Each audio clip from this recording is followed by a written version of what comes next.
Hello बच्चों, कैसे हैं आप सभी लोग। तो इस वीडियो में हम लोग स्टार्ट करेंगे atoms and molecule class 9 science का चैप्टर। इस वीडियो की जो पीडीएफ है वो आपको टेलीग्राम चैनल पे मिलेगी, जिसका लिंक मैं वीडियो के डिस्क्रिप्शन पे डाल दूंगा। तो आप वहां से टेलीग्राम चैनल पे जाएंगे और एटम्स एंड मॉलिक्यूल्स की पीडीएफ को डाउनलोड कर लेंगे और अपनी सेल्फ स्टडी कर लेंगे। राइट, तो जैसे ही वीडियो आएगी तुरंत अपने दोस्तों को शेयर कर देना, ताकि ज्यादा से ज्यादा बच्चे इस वीडियो का बेनिफिट उठा सके। राइट, आपको पीडीएफ समझ में आ गई, कहां से मिलेगी, आपको वीडियो समझ में आ गई, आपकी यूट्यूब चैनल जिज्ञासा क्लासेस पे आपकी वीडियो आ गई है एटम्स एंड मॉलिक्यूल्स की।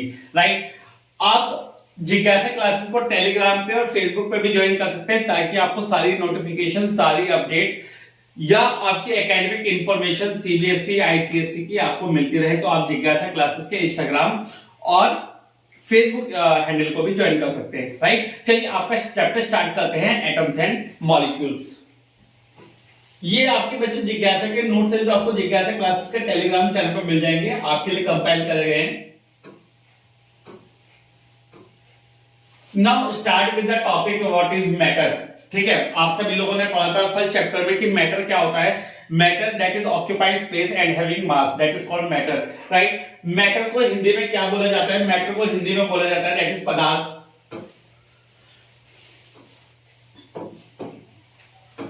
मैटर को हिंदी में पदार्थ बोला जाता है। सारे के सारे मैटर छोटे छोटे पार्टिकल से मिलकर बनते हैं, जिसे हम क्या बोलते हैं? Atoms and molecules. राइट, जितने भी आपके मैटर हैं सभी मैटर आपके छोटे छोटे पार्टिकल से मिलकर बनते हैं, जिसे हम क्या बोलते हैं? Atoms and molecules. राइट, इसमें जो सबसे पहला टॉपिक आता है वो आता है हमारा लॉ ऑफ केमिकल कॉम्बिनेशंस। ठीक है, सबसे पहला जो टॉपिक आता है हमारा वो क्या आता है?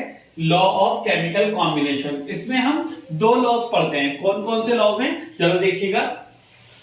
पहला लॉ है आपका लॉ ऑफ कंजर्वेशन ऑफ मास और मैटर। बच्चों पेपर में आता है, इंपॉर्टेंट है। Right, law of conservation of मास और मैटर।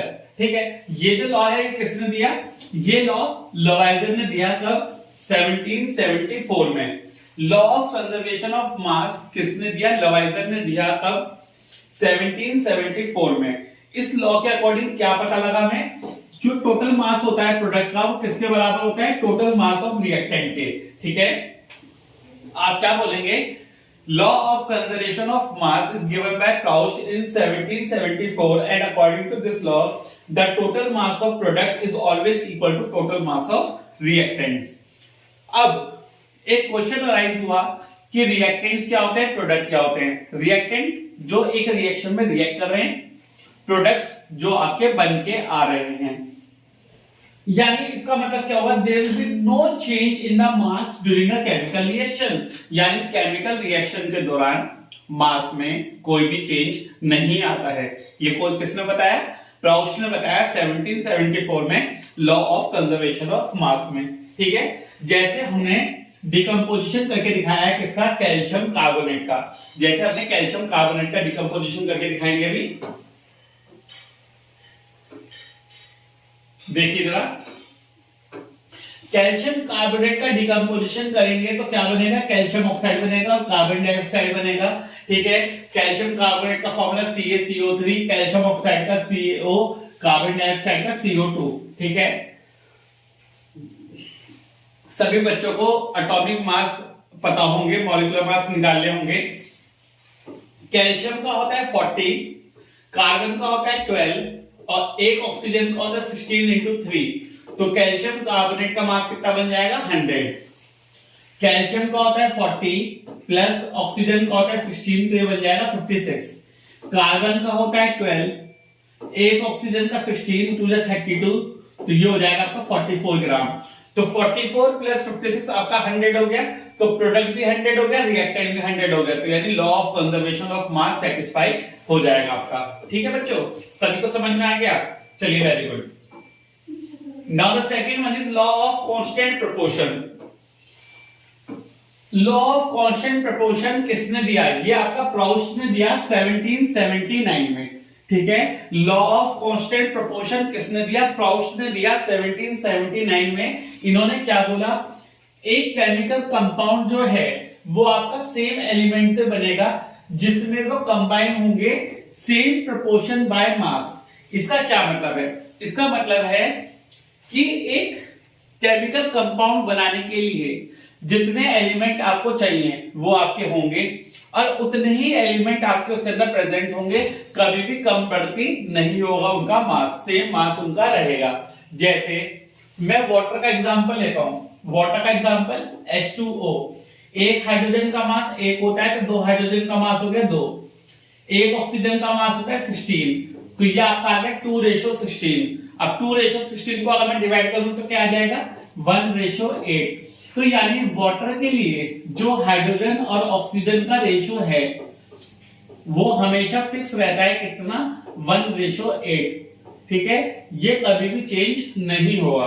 तो वाटर के लिए अगर हाइड्रोजन और ऑक्सीजन का रेशियो पूछा जाए क्वेश्चन में तो वो कितना होता है 1:8, राइट। ऐसे आप अमोनिया के लिए करिए। अमोनिया का फॉर्मूला क्या होता है NH3। अमोनिया का फॉर्मूला क्या होता है बच्चों NH3। ठीक है, नाइट्रोजन का एटॉमिक मास होता है 14 यूनिट्स, एक हाइड्रोजन का एक होता है तो 3 हाइड्रोजन का 3 हो गया। तो अमोनिया के लिए नाइट्रोजन और हाइड्रोजन का जो रेशियो रहेगा वो हमेशा मास का रेशियो क्या रहेगा 14:3। बोलिए, याद समझ में आ गई आपको? बिल्कुल बात समझ में आ गई। वीडियो को लाइक जरूर कर दीजिएगा और अपने 3 दोस्तों के साथ शेयर कीजिएगा ताकि ज्यादा से ज्यादा बच्चों का बेनिफिट हो सके। Now the next topic is Dalton's atomic theory. अगला टॉपिक क्या है आपका डेल्टन्स एटॉमिक थ्योरी। अब एक नए साइंटिस्ट आए डेल्टन, इन्होंने क्या बोला 1808 में जॉन डाल्टन ने अपनी थ्योरी दी किसके ऊपर, मैटर के ऊपर। उन्होंने क्या बताया, कुछ पोस्टुलेट्स दिए, कुछ एजम्पशंस बताए उन्होंने किसके ऊपर, मैटर के ऊपर। क्या बताए, ज्यादातर जो मैटर है सारे के सारे मैटर छोटे छोटे पार्टिकल से मिलकर बनते हैं जिन्हें हम क्या बोलते हैं एटम्स। सारे मैटर छोटे छोटे पार्टिकल से मिलकर बनते हैं जिन्हें हम क्या बोलते हैं atoms. Atoms can not be divided, atoms को फर्दर डिवाइड नहीं करा जा सकता। ठीक है, बहुत इंपॉर्टेंट थ्योरी है, पेपर के लिए जरूर पढ़ लीजिएगा, इंपॉर्टेंट है। थर्ड, जो एटम सेम एलिमेंट के होते हैं वो आइडेंटिकल होते हैं, यानी कि सेम होंगे मास के बेसिस पे भी, साइज के बेसिस पे भी और केमिकल प्रॉपर्टीज के बेसिस पे भी। जैसे आपको पता है हाइड्रोजन का फॉर्मूला होता है H2, तो इसके अंदर 2 हाइड्रोजन हैं तो दोनों हाइड्रोजन का मास भी सेम होगा, साइज भी सेम होगा और प्रॉपर्टीज भी सेम होगी इसके अकॉर्डिंग। जो एटम डिफरेंट एलिमेंट के होते हैं उनका मास, साइज और केमिकल प्रॉपर्टीज भी क्या होती है डिफरेंट होती हैं। जैसे एक हाइड्रोजन का एलिमेंट ले लें, एक ऑक्सीजन का एलिमेंट ले लें, इनका मास भी अलग होगा, इनका साइज भी अलग होगा, इनकी केमिकल प्रॉपर्टीज भी अलग अलग होगी। ये किसने बताई, डेल्टन थ्योरी ने। The number and kind of atom in a given compound is fix. इसका क्या मतलब है कि एक कंपाउंड बनाने के लिए कौन कौन से एलिमेंट चाहिए और कितने कितने नंबर में एलिमेंट चाहिए वो फिक्स रहता है। जैसे वाटर का फॉर्मूला होता है H2O, तो हमेशा वाटर का फॉर्मूला ये ही रहेगा, यानी H2O ही रहेगा। कार्बन डाइऑक्साइड का फॉर्मूला CO2, तो हमेशा CO2 ही रहेगा। अमोनिया का फॉर्मूला NH3, तो हमेशा NH3 ही रहेगा। बोलिए, बात समझ में आई तो कमेंट करिए यस।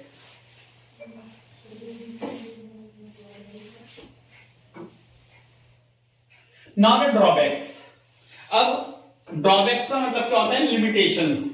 लिमिटेशंस का मतलब खामियां, कि जॉन डाल्टन की थ्योरी में क्या क्या खामियां पाई गई बाद में। देखिए, पहली खामी क्या पाई गई कि एटम को फर्दर डिवाइड करा जा सकता है छोटे छोटे पार्टिकल में, जिसे क्या बोलते हैं इलेक्ट्रॉन, प्रोटॉन और न्यूट्रॉन। आपके एटम को फर्दर डिवाइड करा जा सकता है 3 सब एटॉमिक पार्टिकल्स में, जिसे क्या बोला जाता है इलेक्ट्रॉन, प्रोटॉन और न्यूट्रॉन। दूसरा, अगर एटम सेम एलिमेंट का है तो उनका मास डिफरेंट हो सकता है। क्या बताया इसने क्या बताया हमें, इसने हमें ये बताया कि एटम अगर डिफरेंट एलिमेंट का है तो उसका मास सेम हो सकता है, और एटम अगर सेम एलिमेंट का है तो उसका मास डिफरेंट हो सकता है। फिर से बताऊं, अगर एटम सेम एलिमेंट का है तो उसका मास डिफरेंट हो सकता है, अगर एटम डिफरेंट एलिमेंट का है तो उसका मास सेम हो सकता है। किसने बताया, ये लिमिटेशंस पाई गई किसकी, डेल्टन एटॉमिक थ्योरी की। ठीक है, पेपर में आती है, आप लोग याद कर लीजिएगा। Now now the first topic arises after this, that is atoms. Atoms क्या होते हैं? Atom is the smallest particle of an element that can take part in a chemical reaction. सबसे छोटी यूनिट को क्या बोला जाता है? एटम बोला जाता है, जो केमिकल रिएक्शन में पार्ट लेती है। एटम का साइज बहुत छोटा होता है। एटम के साइज को नापते हैं उसकी रेडियस से, जिसे हम बोलते हैं एटॉमिक रेडियस या एटॉमिक साइज। और एटॉमिक साइज को मेजर करते हैं किसमें? नैनोमीटर में। ठीक है, एक यूनिट होती है नैनोमीटर, तो नैनोमीटर में हम एटॉमिक साइज को क्या करते हैं? मेजर करते हैं। 1 मीटर किसके इक्वल होती है? 10 की पावर 1 मीटर 10 की पावर माइनस, या नैनोमीटर में भी ले सकते हो आप। देखो 1 मीटर 10 की पावर 9 नैनोमीटर के इक्वल होता है, ऐसे भी ले सकते हैं। या 1 नैनोमीटर किसके इक्वल हो सकती है? 10 की पावर माइनस 9 मीटर के। कैसे भी आप याद कर सकते हैं। 1 मीटर 10 की पावर 9 नैनोमीटर के इक्वल होती है, या 1 नैनोमीटर 10 की पावर माइनस 9 मीटर के इक्वल होती है। आप कैसे भी याद कर सकते हैं, आपके ऊपर है। ठीक है, तो आपको समझ में आया एटम क्या होता है, राइट? आगे बढ़ते हैं। सबसे छोटा एटम किसका होता है?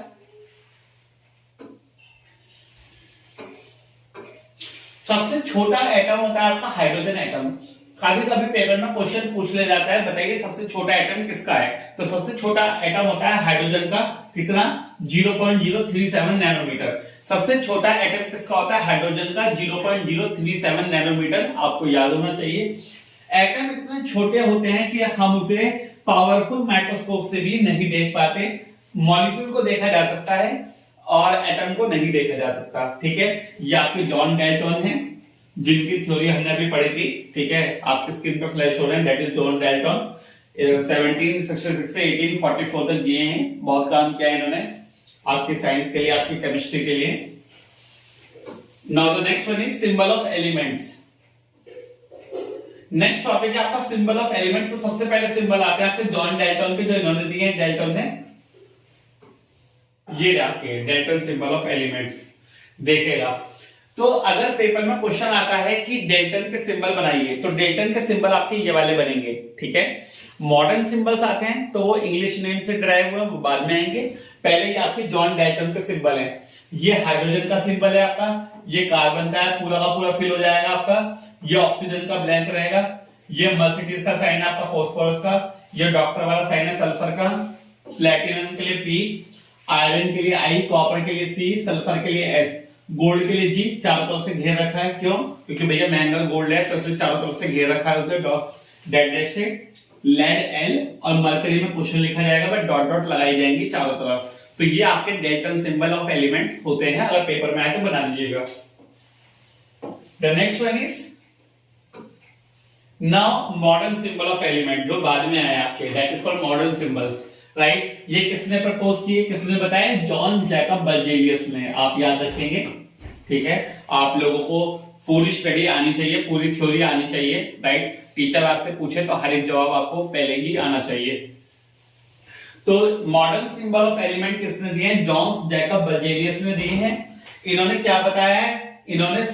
इन्होंने सिंबल को इंग्लिश नेम से ड्राइव किया है, सारे सिंबल्स को, राइट? आप लोग एज इट इज याद करेंगे। हाइड्रोजन का 1, ये इनके एटॉमिक नंबर दे रखे हैं, यानी इनकी क्या क्या पोजीशन होती है अकॉर्डिंगली। एक पीरियोडिक टेबल पढ़ते हैं क्लास 10th में, तो कौन कौन सी पोजीशंस इनकी हैं पीरियोडिक टेबल में, या कैसे कैसे इन्हें अरेंज करा गया है, वो हम देखते हैं।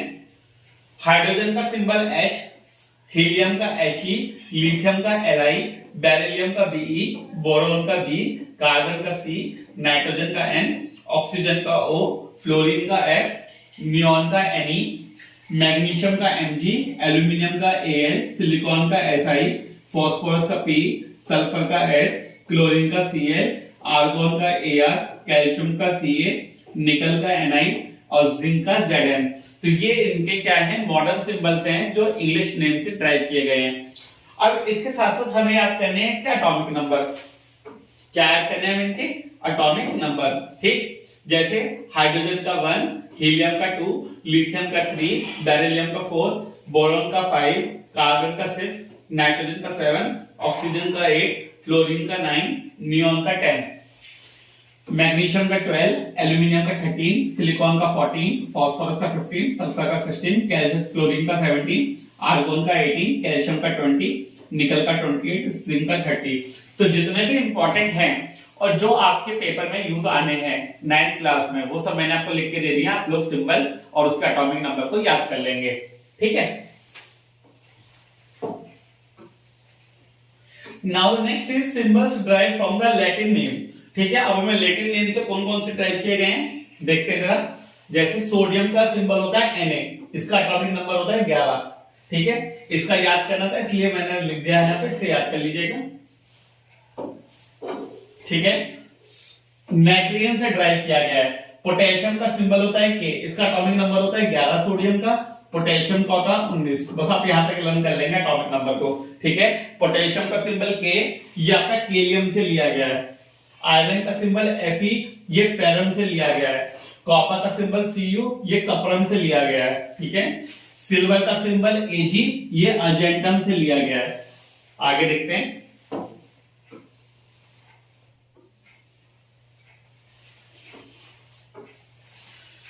गोल्ड का सिंबल Au, ये ऑरम से लिया गया है। मरकरी का सिंबल Hg होता है, ये हाइड्रोगायरम से लिया गया है। लेड का सिंबल Pb, ये प्लम्बम से लिया गया है। टिन का सिंबल Sn, ये स्टेनम से लिया गया है। बोले आपको बात समझ में आएगी। ये आपके इंग्लिश नेम से नहीं ड्राइव हुए हैं, ये आपके लैटिन नेम से ड्राइव हुए हैं, तो ये आपको आने चाहिए, ठीक है, सिंबल इनके। इसके बाद आपको एक डेफिनेशन या फुल फॉर्म याद करनी है किसकी, IUPAC की। IUPAC क्या होता है, international union of pure and applied chemistry. IUPAC एक ऐसी संस्था है जो आपके कार्बन एंड कंपाउंड, या फिर हम बोले तो सारे जितने भी कंपाउंड्स हैं उनकी नेमिंग करती है। ये एक ऐसी संस्था है जो सारे कंपाउंड्स को, केमिकल कंपाउंड्स की नेमिंग करती है, ठीक है। तो जितने भी नेम्स हैं, जितने भी सिंबल्स हैं, वो सब किसने दिए, वो सब आपके IUPAC ने दिए हैं। अब इसके बाद हम लोग चलते हैं एटॉमिक मास पे। बच्चों हमें पेपर में मॉलिक्यूलर मास निकालने आएंगे, है ना। पेपर में मॉलिक्यूलर मास के क्वेश्चंस आते हैं, तो मॉलिक्यूलर मास के क्वेश्चंस तभी हो पाएंगे जब हमें एटॉमिक मास आता होगा, ठीक है। एटॉमिक मास आपको लर्न करने हैं। हाइड्रोजन का 1 यूनिट होता है, कार्बन का 12 होता है, नाइट्रोजन का 14 होता है, ऑक्सीजन का 16 होता है, एक सोडियम का 23 होता है, एक मैग्नीशियम का 24, एल्यूमिनियम का 27, फॉस्फोरस का 31, सल्फर का 32, क्लोरीन का 35.5, पोटेशियम का 39, कैल्शियम का 40, आयरन का 56 और कॉपर का 63.5, ठीक है। तो ये आपके एटॉमिक मास होते हैं कुछ एलिमेंट्स के, जो हमें लर्न करने होंगे। इसी के अकॉर्डिंग हम क्वेश्चन कर पाएंगे मॉलिक्यूलर मास निकालने के, ठीक है। आप 1 यूनिट की वैल्यू याद कर सकते हैं। 1 यूनिट की कितनी वैल्यू होती है, 1.66 इंटू 10 की पावर -24 ग्राम्स। वैसे ज्यादातर ये नहीं पूछा जाता है आपका, तो आप इसे अवॉइड भी करना चाहें तो कर सकते हैं, ठीक है। Now the next topic is significance of symbol of elements, ठीक है। Significance of symbol of elements क्या है आपका, it represent the name of element, यानी सिंबल से हम ये बता सकते हैं कि एलिमेंट का नेम क्या होगा। दूसरा कि उसके अंदर कितने एटम हैं, उसके अंदर 1 एटम है, 2 एटम है, 3 एटम, यानी मोनो एटॉमिक है, डाई एटॉमिक है, ट्राई एटॉमिक है, टेट्रा एटॉमिक है, कितना एटॉमिक वो है और उसका कितना मास होगा। सपोज अगर मोनो एटॉमिक है तो सिंगल एटम होगा, डाई एटॉमिक है तो 2 एटम होंगे, 2 से मल्टीप्लाई होगा, ट्राई एटॉमिक है तो 3 एटम होंगे, 3 से मल्टीप्लाई होगा। तो इससे हमें ये भी पता लग जाता है कि उसका डेफिनेट मास कितना होगा। बोलिए अगर आपको फर्स्ट पार्ट समझ में आ गया एटम्स एंड मॉलिक्यूल्स का, तो वीडियो को लाइक कीजिए, अपने 5 दोस्तों को जरूर शेयर कीजिएगा, ताकि बच्चे ज्यादा से ज्यादा अच्छा पढ़ पाए, right. Now how do atoms exist, atom कितनी फॉर्म्स में आपका एग्जिस्ट करता है। नंबर 1 मॉलिक्यूल्स की फॉर्म में आपका एटम एग्जिस्ट करता है, ठीक है। ये एक ऐसा इलेक्ट्रिकल न्यूट्रल ग्रुप होता है 2 या 2 से ज्यादा एटम का, जो कि आपकी केमिकली बॉन्डेड होते हैं टुगेदर, यानी एटम कंबाइन करके क्या बनाता है, मॉलिक्यूल बनाता है। क्या बनाता है, मॉलिक्यूल बनाता है। और वो जो मॉलिक्यूल बनता है वो किसकी हेल्प से बनता है, कोवेलेंट बॉन्ड की हेल्प से। जो एटम आपस में कंबाइन होते हैं वो किसके हेल्प से कंबाइन होते हैं, बॉन्ड से, और उस बॉन्ड को क्या बोलते हैं, कोवेलेंट बॉन्ड। मॉलिक्यूल आपके 2 टाइप के हो सकते हैं। पहला है मॉलिक्यूल ऑफ एलिमेंट, तो जो आपके सिमिलर एटम्स के मॉलिक्यूल होते हैं जो आपके सिमिलर एटम, सेम एटम के मॉलिक्यूल होते हैं, यानी एक मॉलिक्यूल के अंदर जो सेम एटम होते हैं उसे आप क्या बोलते हैं, मॉलिक्यूल ऑफ एलिमेंट्स। जैसे इसके अंदर 2 हाइड्रोजन है, 2 ऑक्सीजन है, 2 नाइट्रोजन है, 2 क्लोरीन है, 4 फॉस्फोरस है, सल्फर 8 है। तो यानी ये आपके क्या होगा, ये आपके मॉलिक्यूल ऑफ एलिमेंट होगा, क्योंकि इसके अंदर सेम एटम है। नाउ द नेक्स्ट इज, ये आपको मॉलिक्यूल बना के दिखा रखा है, बहुत सारे एटम्स में कंबाइन है। इसके बाद टॉपिक आता है बच्चों आपका atomicity. What we mean by atomicity? Atomicity का मतलब होता है एक मॉलिक्यूल के अंदर कितने एटम्स हैं, या एक मॉलिक्यूल कितने एटम से मिलकर बना है, उसे बोलते हैं उसकी एटॉमिसिटी। ठीक है, एक मॉलिक्यूल के अंदर कितने नंबर ऑफ एटम्स प्रेजेंट हैं, वो होती है उसकी एटॉमिसिटी। ठीक है, जैसे पहला आता है मोनोटॉमिक। मोनोटॉमिक का मतलब जिसकी एटॉमिसिटी 1 है, इसके अंदर बस एक ही एटम होगा। दूसरा आता है डायटॉमिक, यानी इसकी एटॉमिसिटी 2 होगी, इसके अंदर 2 एटम आएंगे। तीसरी है ट्राइटॉमिक, यानी इसकी एटॉमिसिटी 3 होगी, इसके अंदर 3 एटम आएंगे, फॉर एग्जांपल ओजोन। टेट्राटॉमिक, यानी इसकी एटॉमिसिटी 4 है, इसके अंदर 4 एटम आएंगे, जैसे आपका फॉस्फोरस, 4 एटम आएंगे फॉस्फोरस के। ये है ऑक्टाटॉमिक, यानी इसकी एटॉमिसिटी 8 होगी, इसके अंदर सल्फर के 8 एटम्स आएंगे। तो दिस इज कॉल्ड एटॉमिसिटी। बच्चों याद कर लेना, पेपर में एटॉमिसिटी का एक नंबर का टॉपिक आ जाता है, तो आप इसी से कवर कर पाएंगे। ठीक है,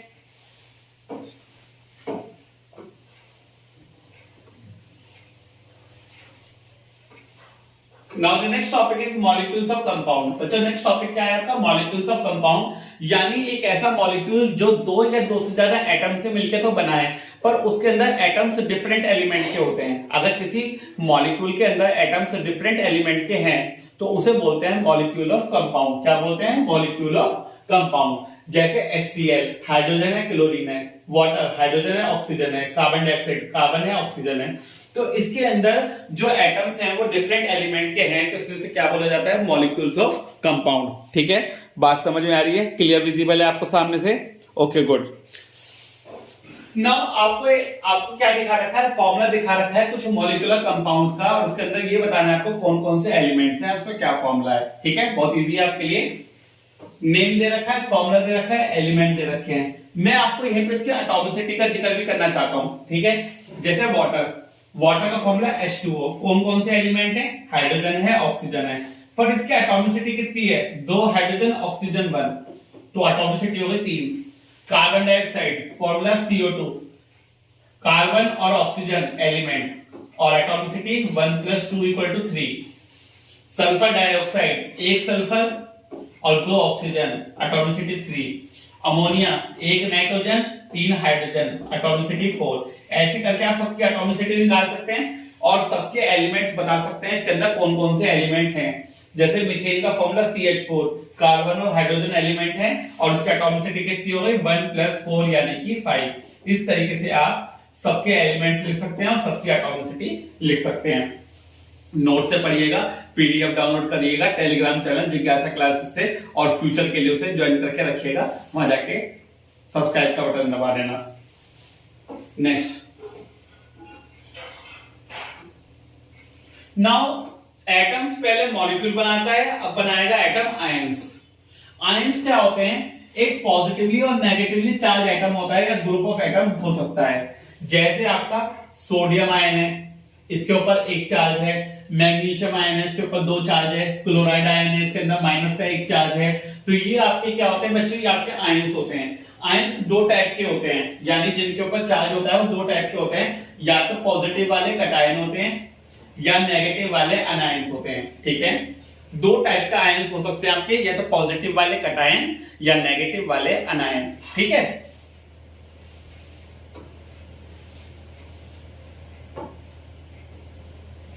अब कटायन क्या होते हैं, अनायन क्या होते हैं, जरा देख लेते हैं। पहले कटायन देखते हैं। कटायन क्या है, जो पॉजिटिवली चार्ज आयन होते हैं, यानी जिन एटम के ऊपर पॉजिटिव चार्ज लगा होता है वो कटायन होते हैं आपके।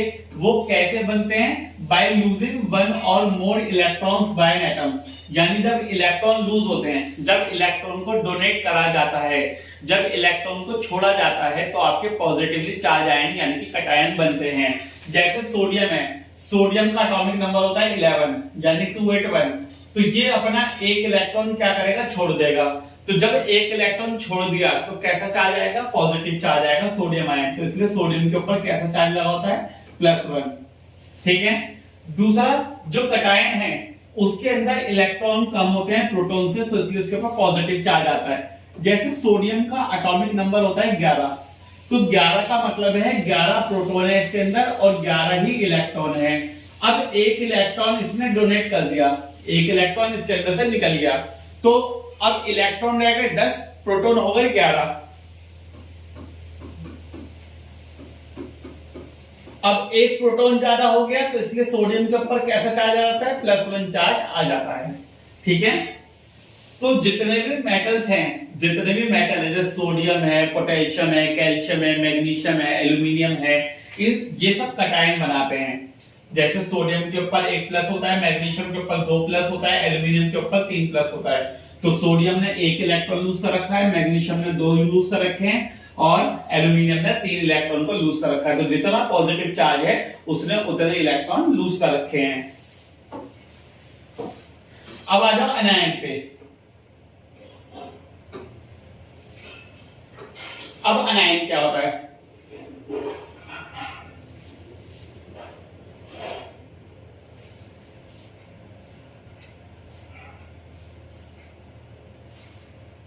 अब अनायन देखो, अनायन क्या होता है। अनायन होता है नेगेटिवली चार्ज आयन, यानी जिस एटम के ऊपर नेगेटिव चार्ज, जिस एटम के ऊपर नेगेटिव चार्ज लगा रहता है उसे बोलते हैं अनायन। ठीक है। अनायन के अंदर इलेक्ट्रॉन गेन करके बनेंगे, यानी इलेक्ट्रॉन गेन करे जाएंगे, इसके अंदर इलेक्ट्रॉन कम होंगे। जैसे क्लोरीन के पास 1 इलेक्ट्रॉन की कमी थी तो क्लोरीन ने 1 इलेक्ट्रॉन को गेन करा, उसके ऊपर नेगेटिव चार्ज आ गया।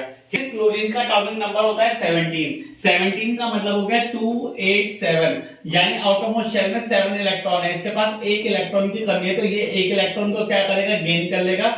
तो इसकी वैलेंसी, तो इसके जो इलेक्ट्रॉन से हो जाएंगे 288, तो यानी इसके ऊपर एक नेगेटिव चार्ज आ जाएगा क्योंकि इसने 1 इलेक्ट्रॉन क्या कर रखा है, गेन कर रखा है। तो उसे बोलते हैं क्लोरीन आयंस। अब जितने भी आयंस नॉन मेटल के होते हैं वो अनायंस बनाते हैं। जैसे कि आपने पढ़ा था कि मेटल के जो आयंस होते हैं वो सब क्या होते हैं, कटायंस, और जो नॉन मेटल के आयंस होते हैं वो सब होते हैं अनायंस। ठीक है। यानी इसके अंदर इलेक्ट्रॉन ज्यादा होंगे, प्रोटॉन कम होंगे। तो इसके अंदर क्या होंगे, इलेक्ट्रॉन ज्यादा होंगे, प्रोटॉन कम होंगे, तो इसलिए इसके अंदर नेगेटिव चार्ज होगा। जैसे क्लोरीन आयन है, ऑक्सीजन आयन है, नाइट्रोजन आयन है, तो इसने 1 इलेक्ट्रॉन गेन कर रखा है, इसने 2 इलेक्ट्रॉन गेन कर रखे हैं और इसने 3 इलेक्ट्रॉन गेन कर रखे हैं। राइट, आगे बढ़े। Now the next topic is simple ion and compound ion. तो सिंपल आयन क्या होते हैं, जो एक एटम से मिलकर बनते हैं, सिर्फ वो सिंपल आयन होते हैं। जो 2 या 2 से ज्यादा एटम से मिलकर बनते हैं वो कंपाउंड आयंस होते हैं। जैसे सिंगल एटम के आयंस कौन कौन से होते हैं, जैसे सोडियम आयन है, मैग्नीशियम आयन है, ये आपके सिंपल आयन होते हैं। जो आपके 2 या 2 से ज्यादा आयन से मिलकर बनते हैं वो कंपाउंड आयन होते हैं। कंपाउंड आयन का दूसरा नाम poly atomic ions, compound ion का दूसरा नाम पॉली एटॉमिक आयंस होता है।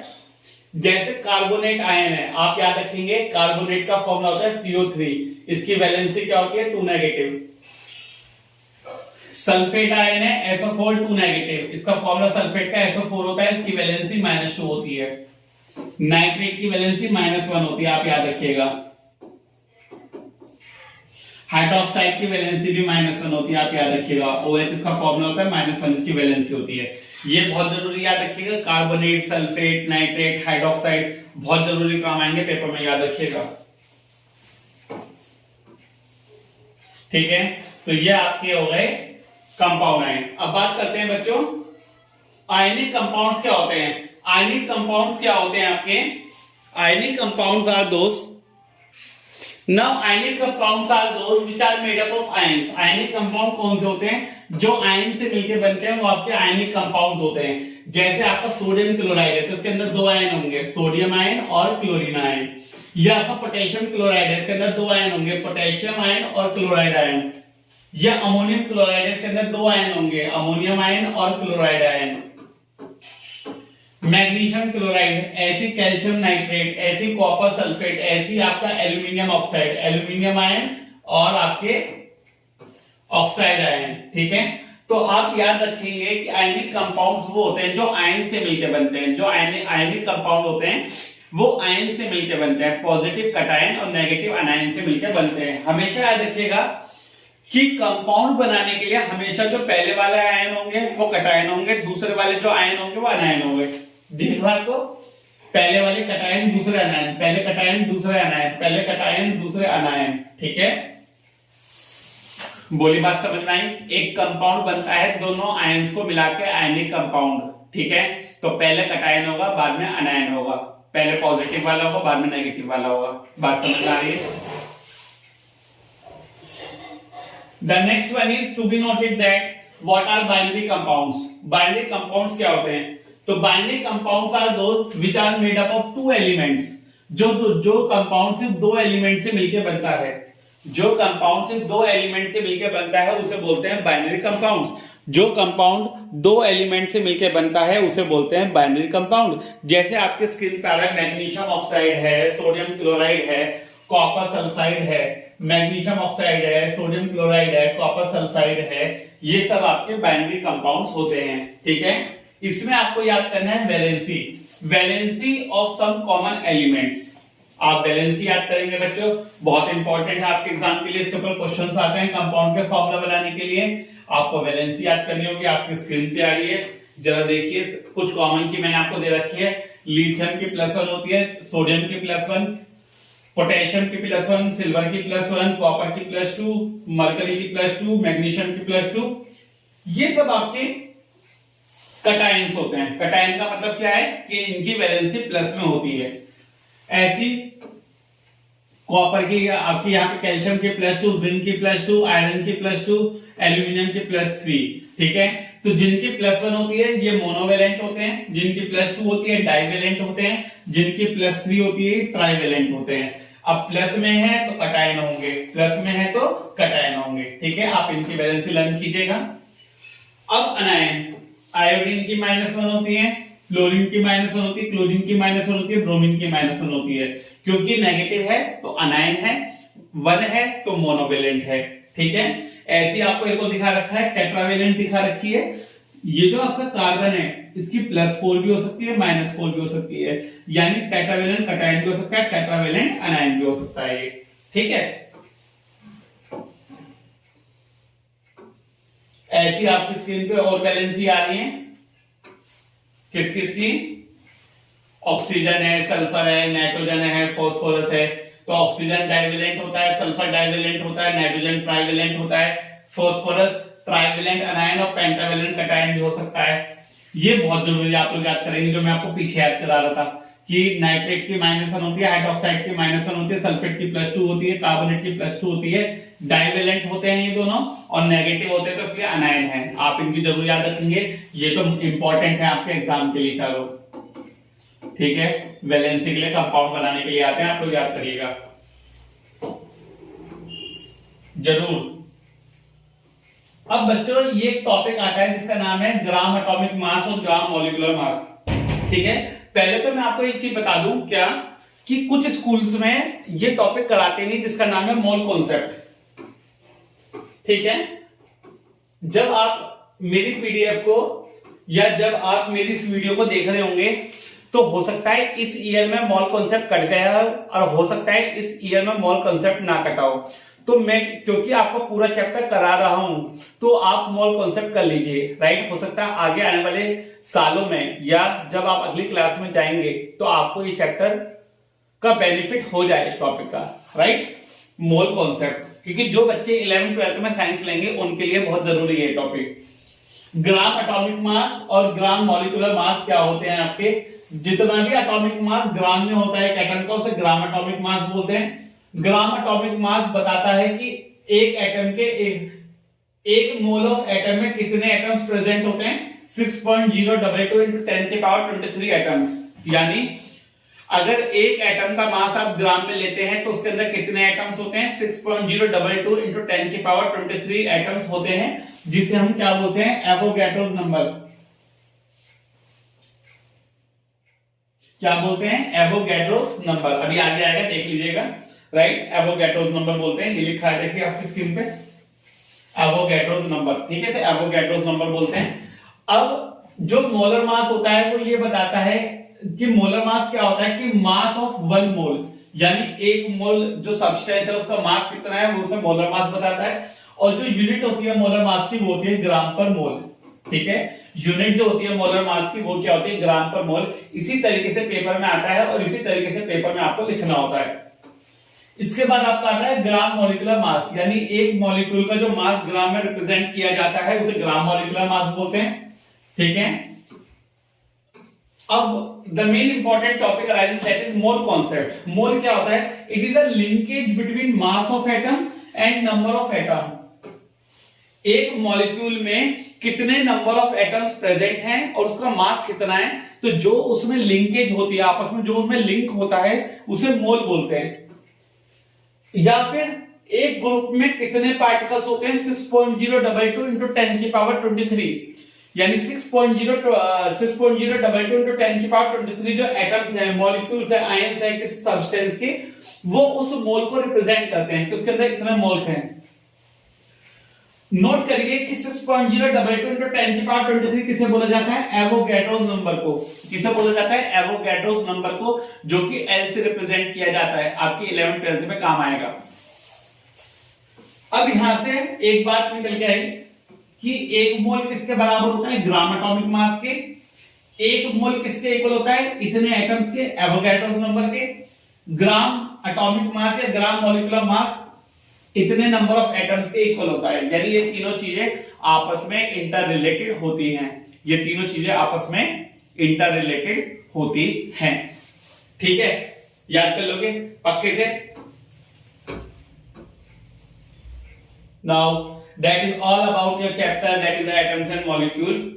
ये आपका यहां तक एटम्स एंड मॉलिक्यूल बच्चों लोग खत्म हो चुका है। आई होप सभी बच्चों को ये चैप्टर